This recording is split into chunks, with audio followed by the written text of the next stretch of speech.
юбилей у самого сильного человека планеты Юрия Власова. Легенде советской тяжелой атлетики и кумира Арнольда Шварценеггера 75. Человеку, который помимо спорта смог бросить вызов даже политикам, объединив физическую силу и интеллект.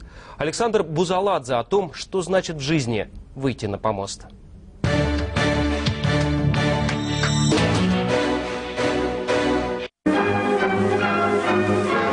Жим лежа. 180 килограммов с трудом подают два человека. А Власов будто и не чувствует тяжести. Кумир миллионов Юрий Власов, штангист с внешностью интеллигента, знаток и поклонник поэзии Верхарна, выпускник Академии имени Жуковского. Его называли самым сильным человеком в мире. Я очень любил силу.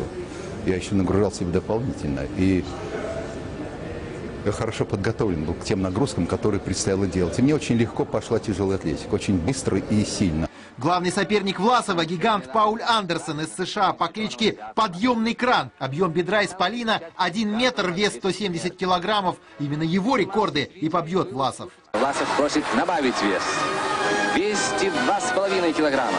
Такую чудовищную тяжесть не поднимал еще ни один человек в мире.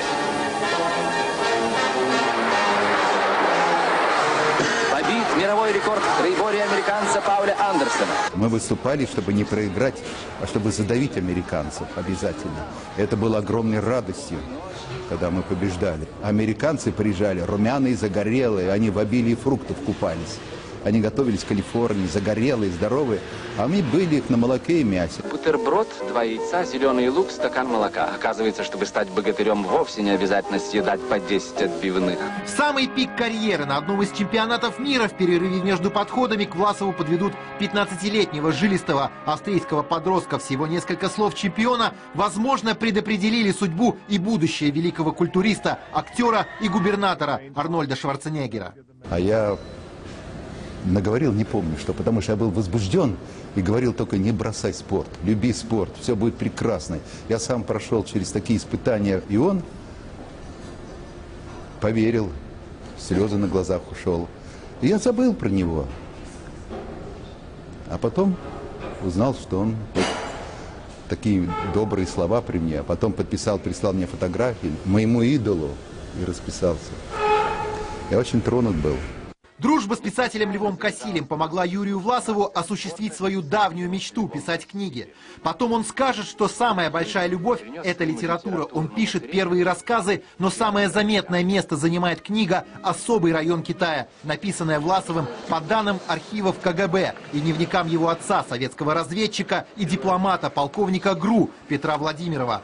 С 1942 года по 1945 он занимался сбором сведений о революционной армии Китая, о Мао Цзэдуне. Это самая ценная работа Власова была данью отцу. Я его и не видел никогда.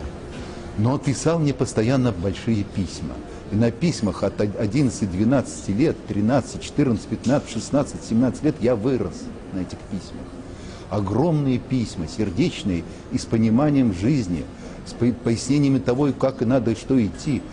И, наверное, это было сильнее, чем какое-либо другое воспитание. А спортивная карьера закончилась внезапно. На Олимпиаде 1964-го в Токио Юрий Власов, несмотря на отличную физическую форму, неожиданно терпит поражение от партнера по команде Леонида Жаботинского. Ну, в общем-то, оно, конечно, нанесло мне сильный удар, потому что я очень серьезно готовился к этому поединку, потому что я назначил себе уйти из спорта. И мне хотелось уйти, естественно, я всегда побеждал. Уйти непобежденным. Он уходил из спорта самым сильным. Несмотря на то, что проиграл Жаботинскому, ушел самым сильным.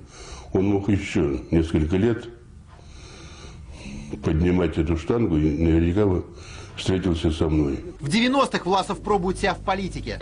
Станет депутатом Верховного Совета, потом соперником Ельцина на президентских выборах. Нас выдавали красно-коричневые, коричневые, красно там какие угодно, что не является правдой. Или частично является правдой. Потому что были люди, которые именно были такими среди оппозиции. Но я как раз выступал против этого. Сейчас литература осталась его единственным интересом и главным делом жизни. Власов продолжает писать.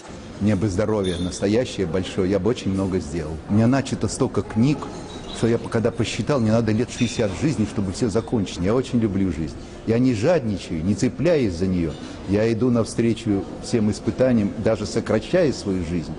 Но я очень люблю ее. Александр Бузаладзе, Вероника Богма, Наиль Мавлюдинов, Татьяна Королева и Всеволод Сычев. Вести недели.